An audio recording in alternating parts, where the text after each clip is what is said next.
வாரும் தூய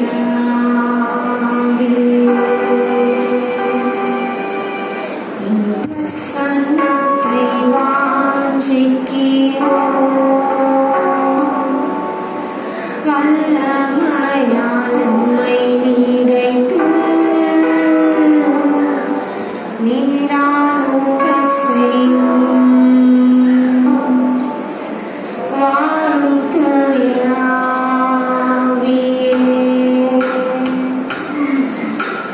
பிரசன்னத்தை வாஞ்சிக்கிறோம். வல்லமையால் உம்மை நிறைத்து நீராளுக செய்யும்.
என் தேவனை மகிமைப்படும்படியாக நாங்கள் ஜெபிக்கிறோம். தூக்கம் முதல் முடிவருடைய ஆளுமை உண்டாகட்டும். ஆண்டவரே பிரசன்னம் நடந்தவர்களுடையாக ஜெபிக்கிறோம். நீங்கள் பொறுப்படுத்திக் கொள்ளுங்க ஏசப்பா. அதில் இருக்கிற ஒவ்வொருத்தரையும் தகப்பன் நீங்கள் துரிதப்படுத்தி அழைத்து கொண்டு வரும்படியாக நாங்கள் ஜெபிக்கிறோம். எல்லா தடைகள் விலகட்டும். எல்லா முற்றிலும் அவங்களை கணக்கில் அர்ப்பணிக்கிறோம். எல்லா துதிக்கான மகிமையில ஒருவருக்கே செலுத்துகிறோம். மேசியமான ஜெபிக்கிற நீங்கள் ஜீவனாக உண்டாகும். நீர் பரிசுத்தர் பரிசுத்தர் பரிசுத்தர் எங்கள் பரலோக ராஜாவே. இந்த வானம் பூமி உள்ளோர் யாவும் உங்கள் நாமத்தை உயர்த்தட்டுமே. நீர் பரிசுத்தர் பரிசுத்தர் பரிசுத்தர் எங்கள் பரலோக ராஜாவே.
கரத்தில் விட்டு எங்களோடு பேசணும்.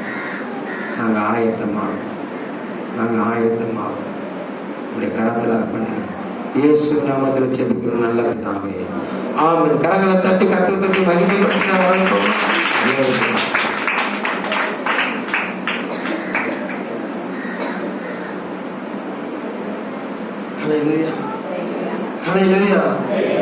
சந்தோஷமா இருக்கீங்க? முகத்துல சிரிப்பே காணும். ஹல்லேலூயா, ஹல்லேலூயா. தூக்கம் வருவாங்க இல்லையே சொல்லுங்க. ஹல்லேலூயா. கர்த்தர் நல்லவர். ஆமென். நம்முடைய சமூகத்துல வந்திருக்கிற ஒவ்வொருவரையும் இயேசுவின் நாமத்தினாலே வாழ்த்துதலை தெரிவித்துக் கொள்கிறேன். இந்த நாளிலும் கூட என்னை அன்போடு அழைத்த அன்பு ஐயாவருக்கும் மற்றும் சபை மக்கள் ஒவ்வொருவருக்கும் இயேசுவின் நாமத்தினாலே வாழ்த்துதலை தெரிவித்துக் கொள்கிறேன். அது மாத்திரல்ல, எல்லாவற்றுக்கும் மேலாக நம்மை உருவாக்கின, நம்மை படைத்த, இம்மட்டும் நடத்தி வந்த தேவாதி தேவனுக்கு நன்றி செலுத்துகிறேன். செய்திக்கு போவதற்கு முன்பாக நம்ம ஜெபம் பண்ணிடலாம். அன்பின் பரலோக பிதாவே, அப்பா, அந்த காலை வேளையில ஆண்டவரே உடைய சமூகத்துல நிற்கிறோம். ஆண்டவரே, நாங்கள் அல்ல, என் தேவ ஆவியானவர் நீங்க பேசுங்க. ஆவியானவரே, நான் அல்லப்பா. ஆண்டவரே, உடைய வார்த்தை பேசப்படட்டும் இந்த நாளில், இந்த காலை வேளையில. அப்பா, நீங்க பேசுங்க அப்பா. உடைய பிள்ளைகளோடு கூட ஆண்டவரே நீர் இடைபடும்படியா சுபிக்கிறேன் ஐயா. ஆண்டவரே, உடைக்கப்பட்ட இருக்கிற அந்த உள்ளங்கள் ஒன்று சேரட்டும் ஐயா. ஆண்டவரே, தவித்து நிற்கிற அந்த உள்ளங்கள் ஒன்றாக மாறட்டும் இயேசுவின் நாமத்தினாலே. அப்பா, இந்த காலை வேளையில நீங்க பேசுவீராக.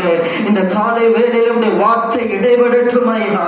ஓ, இந்த காலை வேளையில உடைய பிள்ளைகளுடைய இருதயத்துல இருக்கிற எல்லா அக்கினியும் மாறட்டும், எல்லா விதமான பலவீனமும் மாறட்டும். ஆண்டவரே, என் தேவனின் பேசுவீராக. உங்க வார்த்தை இடைபடட்டும். இப்பொழுது உங்க வார்த்தை மகிமையாய் வெளிப்படட்டும் இந்த கால வேளையில. ஆண்டவரே, வந்திருக்கிற ஒவ்வொருவரையும் நீங்க ஆசீர்வதிங்க. உங்க கரத்துல ஒப்பு கொடுக்கிறேன் எங்கள் ஜீவனுள்ள நல்ல பிதாவே. ஆமென், ஆமென். ஹல்லேலூயா, ஹல்லேலூயா. எடுத்தவர்கள் வாசிங்க 2 தீமோத்தேயு புஸ்தகம் 1ஆம் அதிகாரம் 7ஆம் வசனம். 2 தீமோத்தேயு 1ஆம் அதிகாரம் 7ஆம் வசனம்.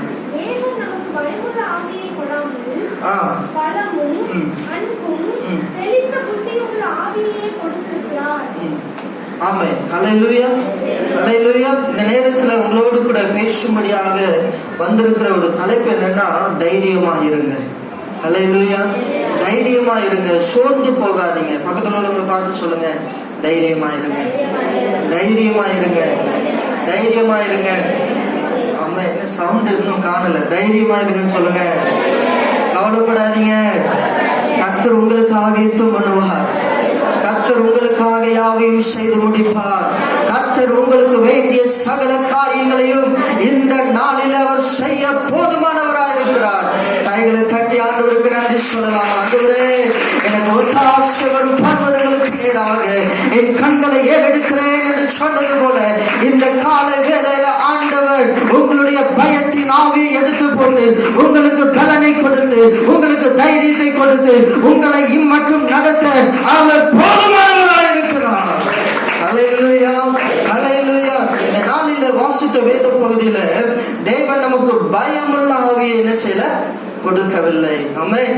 பலமும் அன்பும் தெளிந்த புத்தியும் உள்ள ஆவியை கொடுத்திருக்கிறார். இன்னைக்கு இந்த உலகத்துல நம்ம பார்க்கிறோம், எல்லாருக்குள்ளேயும் ஒரு விதமான பயங்கள் காணப்படும், எல்லாருக்குள்ளேயும் ஒரு விதமான சோர்வுகள் காணப்படும். நம்மளுடைய எதிர்காலத்தை குறித்து, நம்மளுடைய பிள்ளைகளுடைய வாழ்க்கையை குறித்து, இல்லைன்னா நம்மளுடைய சபையை குறித்து, நம்ம எல்லாருக்குள்ளேயும் ஒரு விதமான பயங்கள் என்ன செய்யும், காணப்படும். அப்படிதானே என்ன பிரியமான தேவ பிள்ளைகள்? வேதத்துல 2 விதமான பயங்களை குறித்து உங்களோடு கூட பேசும்படியாக வந்திருக்கிறேன். முதலாவதாக பாவத்தினால் ஏற்படும் பயம். பாவம் செய்யும் பொழுது மறைமுகமாக அந்தரங்கத்துல நம்ம செய்கிற பாவம் யாருக்குமே தெரியாது என்று சொல்லி இருக்கும் போது நமக்கு பயம் வராது. யாருமே பார்க்கலன்னு சொன்னா நமக்கு பயம் வராது. ஆனா ஒருவேளை இயேசுவானவர் அதை பார்த்து கொண்டிருக்கும் பொழுது நமக்குள்ள ஒரு பயம் வர வேண்டும். அதுதான் ஆண்டவர் விரும்புகிறார். அல்லேலூயா, அல்லேலூயா. எனக்கு பிரியமான தேவ பிள்ளைகள், வேதத்துல நம்ம பார்க்கிறோம், ஒரு 2 நபர்களை குறித்து நம்ம பார்க்கலாம். ஆதியாகமத்தின் புஸ்தகம் 3ஆம் அதிகாரம் 1 5 வரைக்கும் வாசி. தேவனாகிய கர்த்தர் உண்டாக்கின சகல காட்டு ஜீவன்களை பார்க்கிலும் சர்ப்பமானது தந்திரமுள்ளதா இருந்தது. ஆ. அது ஸ்திரீயை நோக்கி, நீங்கள் தோட்டத்தில் உள்ள சகல விருட்சங்களின் கனியையும் புசிக்க வேண்டாம் என்று தேவன் சொன்னது உண்டோ என்றது. ஸ்திரீ சர்ப்பத்தை பார்த்து, நாங்கள் தோட்டத்தில் உள்ள விருட்சங்களின் கனிகளை புசிக்கலாம், ஆனாலும் தோட்டத்தின் நடுவில் இருக்கிற விருட்சத்தின் கனியை குறித்து தேவன் நீங்கள் சாகாதபடிக்கும் அதை புசிக்கவும் அதை தொடவும் வேண்டாம் என்று சொன்னார்.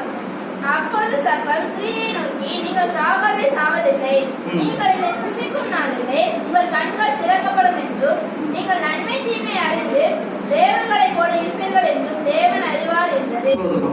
ஹல்லேலூயா. என பிரியமான தேவ பிள்ளைகளே, ஆண்டவர் இந்த காலத்துல அவர் என்ன செய்றாரு, எல்லாவற்றையும் சூப்பரா படைச்சிட்டாரு. அப்படிதானே? எல்லாம் அருமையா படைச்சிட்டாரு. வானத்தை உண்டு பண்ணார், மலைகளை உண்டு பண்ணார், எல்லாம் அருமையா படைச்சிட்டாரு. கடைசியில மனுஷனாகிய நம்மளை என்ன செய்தார், உருவாக்கினார். அப்ப உருவாக்கின சமயத்துல 2ஆம் அதிகாரம் 17வது வசனத்துல தேவன் சொல்லுகிறார், இந்த நன்மை தீமை அறியத்தக்க நீ கனியை சாப்பிடுகிற நாளில நீ என்ன செய்வ, சாகவே சாவா என்று சொல்லுகிறார். ஆனா பிசாசு சொல்றான் 3வது அதிகாரத்துல 4வது வசனத்துல சொல்றான், நீ சாவதில்லை என்று சொல்லுகிறான். அப்ப எதை நம்புறது சொல்லுங்க? தேவன் சொல்றதை நம்புறதா, இல்லைன்னா பிசாசு சொல்றதை நம்புறதா? தேவன் சொல்லுகிறார், நீ இதை சாப்பிடுறனால நீ செத்துருவ, உன் வாழ்க்கை முடிஞ்சிடும் சொல்ற. ஆனா பிசாசு சொல்றான், நீ இதை சாப்பிடுறனால நீ என்ன செய்வ, சாக மாட்ட, தேவர்களை போல மாறிடுவ, உன் வாழ்க்கை மாறிடும், உன்னுடைய இருக்கிற எல்லா சூழ்நிலையும் மாறிடும் சொல்றான். ஆனா ஆண்டவர் சொன்ன அந்த வார்த்தை, ஆண்டவர் சொன்ன அந்த வாக்குத்தத்தத்தை மறந்து இந்த 2 பேரும் என்ன செஞ்சிட்டாங்க, அதுல போட்டிருக்குது. அவ பார்க்கும் பொழுது அது பார்வைக்கு எப்படி இருந்துச்சா, இச்சிக்கப்படத்தக்கதா இருந்தது. அது புசிக்க நல்லா இருக்கும், நல்ல சுவையா இருக்கும், சூப்பரா இருக்கும்னு நினைச்சிட்டு அந்த கனியை என்ன செஞ்சாலும் பறித்து சாப்பிட்டாங்க. சாப்பிட்டது மாத்திரம் இல்ல, கணவனுக்கும் கொடுத்து என்ன செஞ்சிட்டாங்க, சாப்பிட சொல்லிட்டாங்க. அப்போ 2 பேரும் அந்த இடத்துல பாவம் செஞ்சிட்டாங்க, கீழ்ப்படியாம போயிட்டாங்க, ஆண்டவருக்கு தூரமா போகிற ஒரு சூழ்நிலை. அந்த இடத்துல என்ன நடக்குதுன்னு பாருங்க. என பிரியமான தேவ பிள்ளைகளே, ஆண்டவராகிய இயேசு கிறிஸ்து சாயங்கால வேளையில அவர் அந்த ஏதேன் தோட்டத்துக்கு வரும் பொழுது அவர் கூப்பிடுகிறார், ஆதாமே எங்க இருக்கிறான்னு கேட்கிற சமயத்துல அவங்க இருவரும் என்ன செய்றாங்க, பயந்து நடுங்கி ஒரு புதருக்கு அடியில் என்ன செய்றாங்க, ஒளிந்து கொண்டிருக்கிறார்கள். புதருக்கு அடியில ஒளிந்து கொண்டிருக்கும் பொழுது அவர்களுக்குள்ள ஒரு வெட்கம், ஒரு அவமானம் அவங்களுக்குள்ள வந்து விட்டது. அப்பதான் ஆண்டவர் கேட்கிறாரு, நீ நிர்வாணமா இருப்பது யார் உனக்கு சொன்னா என்று, நான் சாப்பிடக்கூடாதுன்னு சொன்னது நீ சாப்பிட்டியான்னு சொல்லி ஆண்டவர் கேட்கிறார். அப்பதான் அவங்க சொல்றாங்க, ஆண்டவரே நீங்க சொன்னீங்க சாப்பிடக்கூடாதுன்னு சொல்லி, ஆனா நீ படைத்த இந்த மனைவி தான், இந்த மகள் தான் என்ன செஞ்சா சாப்பிட சொன்னா. அப்போ மாத்தி மாத்தி எல்லாரும் என்ன செய்றாங்க, பிளேமிங், பக்கத்துல உள்ளவங்க தான் குறை சொல்லிட்டே இருக்கிறாங்க. எஸ், நான் தான் தப்பு பண்ணேன், நான் தான் பாவம் செஞ்சேன், நான் தான் என்னுடைய இச்சையினால, என்னுடைய பார்வையினால நான் தான் தவறு செய்தேன் என்று ஒத்துக்கொள்ளவில்லை. அந்த இடத்துல மாறி மாறி என்ன செய்றாங்க, பழியை போட்டுக் கொள்ளுகிறார்கள். என பிரியமான தேவ பிள்ளைகள், ஆண்டவர் உங்களை என்னை படைத்த பொழுது அவர் அழகாத்தான் படைச்சிருந்தார், அவர் நேர்த்தியாகத்தான் படைத்திருந்தார். ஏன் அவர் நம்மளை அழகாய் படைத்திருந்தார் என்று சொல்லி பார்க்கும் பொழுது ஆதியாகமத்தின் புஸ்தகம் 1ஆம் அதிகாரம் 26வது வசனம் இப்படியாக சொல்லுகிறது, பின்பு தேவன் நமது சாயலாகவும் நமது ரூபத்தின்படியும் மனுஷனை உண்டாக்குவோமாக. ஆமென், ஆமென்.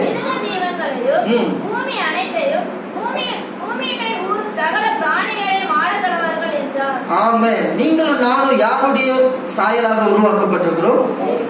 அவருடைய சாயலாக, தேவ சாயலாய் உருவாக்கப்பட்ட நம்ம அந்த தேவ சாயலை இழந்து போகணும், அந்த தேவ மகிமையை நம்மளை விட்டு பிரிக்கணுங்கிறது தான் ஒரே ஒரு நோக்கம் யாருக்கு இருந்துச்சு, அந்த பிசாசானவனுக்கு இருந்துச்சு. அதனாலதான் அவன் இந்த இடத்துல 2வது அதிகாரத்துல 17வது வசனத்துல தேவன் சொன்ன அந்த வார்த்தை பொய் என்று நிரூபிக்கும்படியாக அந்த இடத்துல 3வது அதிகாரத்துல அவன் சொல்றான், நீங்க சாப்பிடுகிற நாளில சாக மாட்டீங்க, உங்க வாழ்க்கை மாறிடும், உங்க ஜீவன் புதுப்பிக்கப்படும், உங்க வாழ்க்கையில இருக்கிற எல்லாம் மாறும் என்று சொல்லுகிறான். ஆனா அந்த இடத்துல அதை சாப்பிட்ட மறு நிமிஷத்துல அவங்க அந்த மகிமை என்ன செஞ்சிட்டாங்க, இழந்து போனார்கள். பிரியமான தேவ பிள்ளைகள், இந்த பிரியமான தேவ பிள்ளைகளை, இன்னைக்கு நீங்களும் நானும் எந்த நிலைமையில நம்ம நின்று கொண்டிருக்கிறோம், எந்த நிலையில நம்ம நின்று கொண்டிருக்கிறோம்? தேவனை ஆராதிக்கிற நம்ம எந்த சூழ்நிலையில் நம்ம நின்று கொண்டிருக்கிறோம், அந்த பாவம் நம்மளை பின்தொடரும் பொழுது, பரிசுத்தம் இல்லாத வாழ்க்கை நம்மளை பின்தொடரும் பொழுது, யாருமே என்னை பார்க்கவில்லை, யாருக்குமே தெரியாது என்று சொல்லி நம்ம இந்த பாவத்தை செய்யும் பொழுது உங்களை என்னை உருவாக்கின அந்த ஆண்டவர் பரலோகத்திலிருந்து பார்த்து கொண்டிருக்கிறார் என்பதுதான் நிச்சயம். அல்லேலூயா. அவர் பார்த்து கொண்டிருக்கிறார். எப்படி அந்தரங்கத்துல நம்ம செய்தாலும் சரி, வெளியரங்கமாய் செய்தாலும் சரி, அதை என் தேவன் பார்த்து கொண்டிருக்கிறார். அவருக்கு தெரியும் இவங்க பாவம் செஞ்சிட்டாங்க, இவங்க தவறு செஞ்சிட்டாங்க, இவங்க நிர்வாணமாய் மாறிவிட்டார்கள் என்று ஆண்டவருக்கு தெரியும். அதனாலதான் சாயங்கால வேளையில அவருக்கு வரும் பொழுது கேட்கிறார், நான் உன்னை சாப்பிடக்கூடாதுன்னு சொன்னது நீ சாப்பிட்டியா? நான் உன்னை தொடக்கூடாதுன்னு சொன்னது நீ தொட்டியா என்று ஆண்டவர் கேட்கிறார். ரெண்டு பேரும் என்ன செய்யறாங்க? பயந்து நடுங்கிட்டு ஆண்டு வராங்க. ஆண்டவரே, நான் தப்பு பண்ணிட்டேயா, நீங்க சொன்னீங்க தொடக்கூடாதுன்னு நான் தொட்டுட்டேன், நீங்க சொன்னீங்க நான் கீழ்ப்படியாம போயிட்டேன், அதை சாப்பிட்டா தேவனை போல மாறிடலாம்னு சொன்னாங்க. ஆண்டவர் உங்களை என்னையும் அவருடைய மகிமையினால மூடி வைத்திருந்தார். அல்லேலூயா, அல்லேலூயா. எத்தனை பேர் விசுவாசிக்கிறீங்க? எத்தனை பேர் சொல்ல முடியும், ஆண்டவர் என்னை அவருடைய மகிமையினால மூடி சுற்றி வைத்திருக்கிறார், அவருடைய மகிமைக்குள்ள என்னை மறைத்து வைத்திருக்கிறார், அவருடைய கேடகத்துக்குள்ள, அவருடைய மறைவிடத்துக்குள்ள நம்மளை பாதுகாத்து வைத்திருக்கிறார். ஆனா பிசாசுக்கு அது என்ன செய்யல, பிடிக்கல. எப்படியாவது தேவனை விட்டு பிரிச்சு கொண்டு போயிருந்தா அவனுடைய நோக்கமா இருந்தது, அவனுடைய சித்தமா இருந்தது. அதைத்தான் நம்ம பார்க்கிறோம். அவன் சொல்றான், தந்திரமா பேசுறான், இதை சாப்பிடுகிற நாளில நீ சாகவே சாவதில்லை, சாப்பிடுகிற நாளில நீ சாகவே சாவதில்லை என்று சொல்லுகிறான். பிரியமான தேவனுக்குள்ள எத்தனையோ வஞ்சகமான வார்த்தைகள் இந்த உலகத்துல காணப்படுகிறது, எத்தனையோ வஞ்சகமான வார்த்தைகள். இதை நீ பண்ணினா நீ அழகாயிரும், இதை நீ செஞ்சா சூப்பராயிரும் சொல்லுவாங்க. எதையும் நம்ப கூடாது. எல்லாம் வஞ்சிக்கப்படக்கூடிய வார்த்தைகள். இந்த பிரியமான தேவ பிள்ளைகள், இந்த காலை வேளையில ஆண்டவர் உங்களோடு கூட இடைப்பட்டு கொண்டிருக்கிறார். அதுலதான் நம்ம பார்க்கும் பொழுது இயேசுவானவர் சாயங்கால வேளையில அவங்களை ஆண்டவர் அவர்களை பார்க்கும்படியாக வருகிறார். என் பிள்ளைகளை நான் பார்க்கணும், நான் உருவாக்கினேன், நான் படைத்து வைத்த என் பிள்ளைகளை வந்து பார்க்கணும்னு சொல்லி ஆண்டவர் வருகிறார். வருகிற சமயத்துல அவர் பாவம் செய்து ஆண்டவருக்கு பிரியமில்லாம தூரத்துல நின்றுட்டு இருந்தா எப்படி இருக்கும்?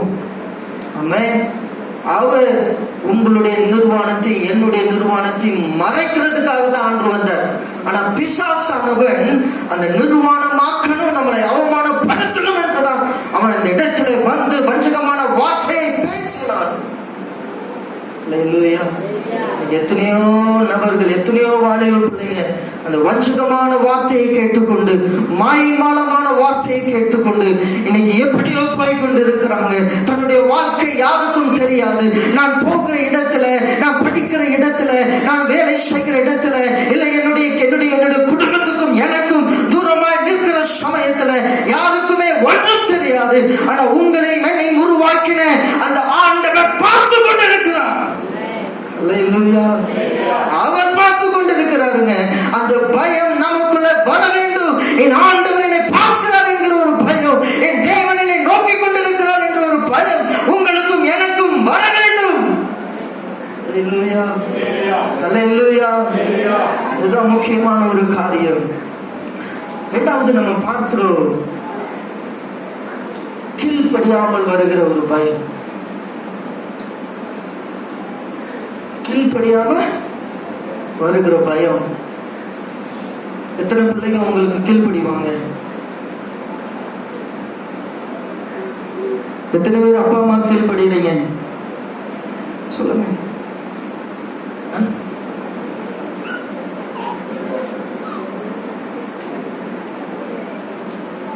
அப்பா அம்மாவுக்கு கீழ்ப்படுகிறேன். ஆமென்.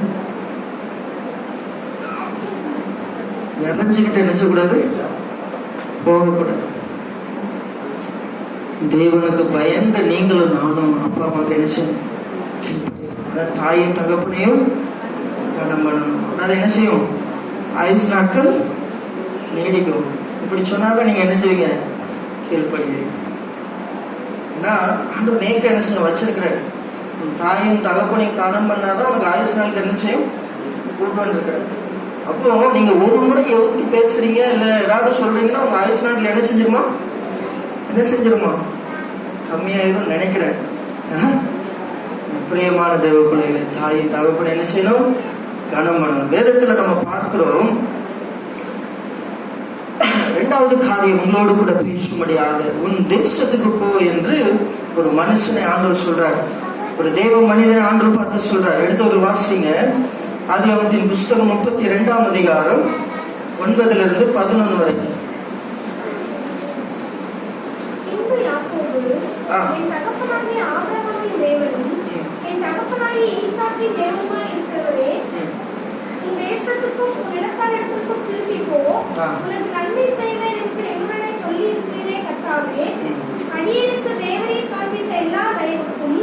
எல்லா சத்தியத்துக்கும் நான் எவ்வளவேனும் பாத்திரமல்ல.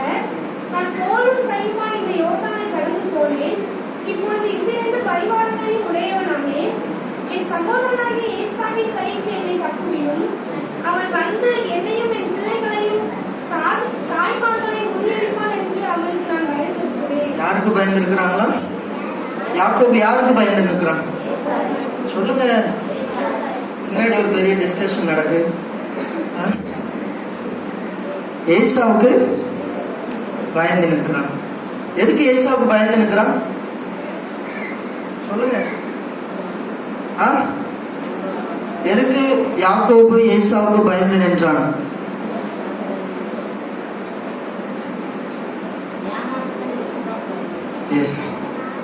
என்னன்னா, தன்னுடைய சேஷ்ட புத்திர பாகத்தை என்ன செஞ்சிட்டான்? யாக்கோபு வாங்கிட்டான். அப்பா கொடுக்க வேண்டிய ஆசீர்வாதத்தை அவன் வாங்கிட்டான். அப்போ ஏசாவுக்கு தன்னுடைய யாக்கோபு மேல பயம், சரி யாக்கோபு மேல கோபம் அவனுக்குள்ள காணப்பட்டுச்சு. பயங்கரமான ஒரு கோபத்துல அவன் இருக்கிறான். அவனை எப்படியாட்டும் கொன்றணும் அப்படிங்கிற ஒரு நோக்கத்தோடு கூட இருக்கிறான். அப்போ இருக்கிற சமயத்துல என்ன நடக்குதுன்னா, தேவன் யாக்கோபை வேறொரு தேசத்துக்கு கொண்டு வருகிறார். அந்த தேசத்தில் அவனை உயர்த்துகிறார். அவனுக்கு அநேக ஆசீர்வாதங்களை என்ன செய்றார்? கொடுக்கிறார். அநேகத்தின் மூலமா அவனை ஆசீர்வதித்து இருக்கிறார்.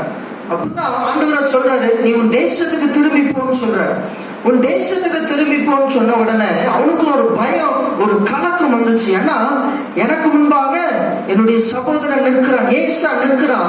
அவன் என்னை எப்படியாவது கொன்று போடுவான், நான் போனா அவன் என்னை மடங்கடிச்சிடுவான், எனக்கு இருக்க எல்லாவற்றையும் அவன் எடுத்துக்கொள்வான் என்கிற ஒரே ஒரு காரணம் அவனுக்குள்ள இருந்துச்சு. அவனுக்குள்ள ஒரு பயம் இருந்தது. ஏன்னா அநேக நாட்கள் ஒருவேளை அவன் அந்த பயத்தோடு கூடவே என்ன செஞ்சிருப்பான்? வாழ்ந்து கொண்டிருப்பான். ஆனா கர்த்தர் தான் அவனை என்ன செய்றார்? போக சொல்லுகிறார். கர்த்தர் அவன் தேசத்துக்கு திரும்பி போ என்று சொல்லுகிறார். அப்போ அந்த சமயத்துல அவன் சொல்ற, ஆண்டவரே நான் எப்படி போகட்டும்? எனக்குள்ள ஒரு பயம் காணப்படுகிறது, எனக்குள்ள ஒரு திகில் காணப்படுகிறது, நான் எப்படி போக முடியும் என்று சொல்லி கேட்கிறான். ஆண்டவர் சொல்றாரு, நான் உன் கூட இருக்கிறேன். ஹல்லேலூயா. ஆண்டவர் உங்க கூட இருக்கிறாருங்க. நீங்க பயப்பட வேண்டிய அவசியம் இல்லை.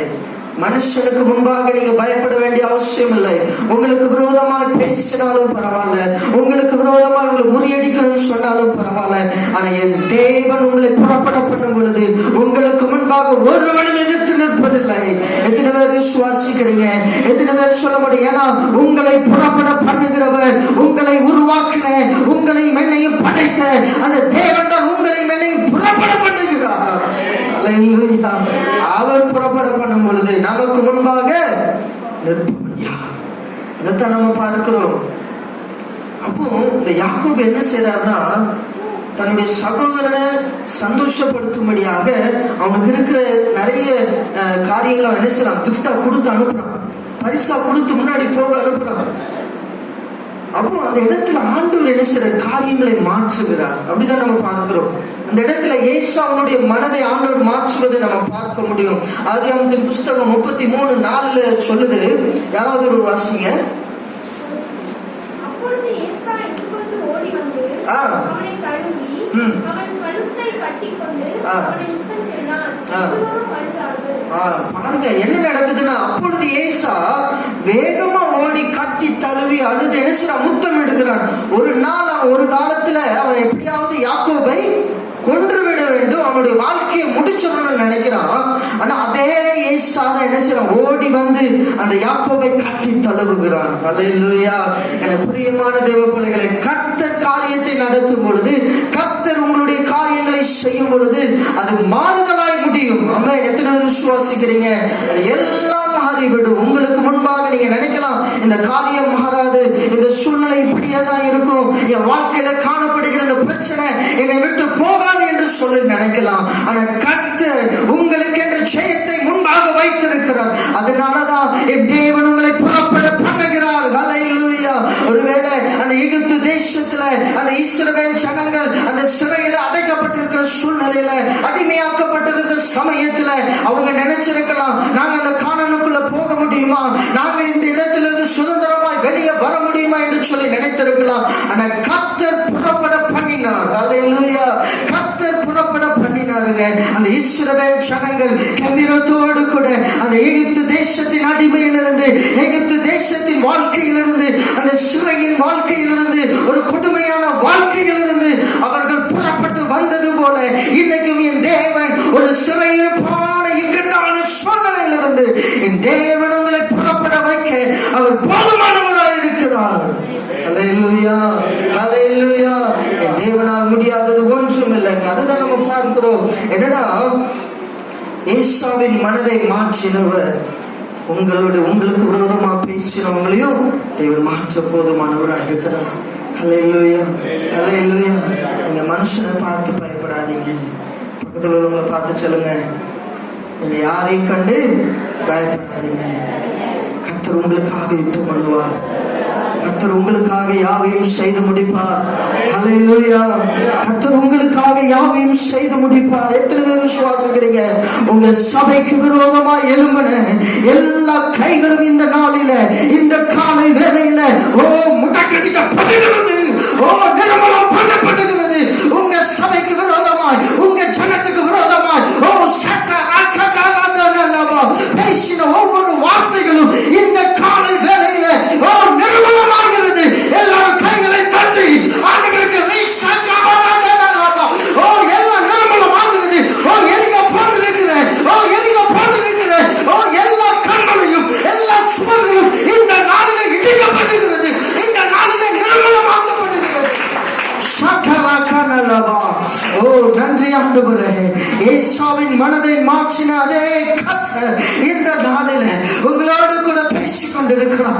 உங்களோடு கூட இடம்பெற்றுக் கொண்டிருக்கிறார். உங்களுக்காக அவர் யுத்தம் செய்ய அவர் போதுமானவராக இருக்கிறார். நன்றி ஆண்டவரே. நன்றி ஆண்டவரே. அநேக இடங்களிலே கர்த்தர் உங்களை எடுத்து பயன்படுத்த போகிறார். அநேக இடங்களிலே அநேக சபைகள் உங்களை கொண்டு ஆண்டவர் கட்ட வைக்க போகிறார். விரோதமாய் பேசின ஒவ்வொரு வார்த்தைகளும் இன்னைக்கு மாறுகிறது. உங்களுக்கு விரோதமாய் கையெழுத்திடப்பட்ட ஒவ்வொரு வார்த்தைகளும் இன்றைக்கு மாறுகிறது. உமக்கு நன்றி ஆண்டவரே. நன்றி ஆண்டவரே. ஆண்டவர் தான் உங்களை தேசத்துக்கு போக சொல்லுகிறார். ஆண்டவர் தான் உங்களை புறப்பட்டு போக சொல்லுகிறார். நீங்க கலங்க வேண்டாம். நீங்க கலங்க வேண்டாம்.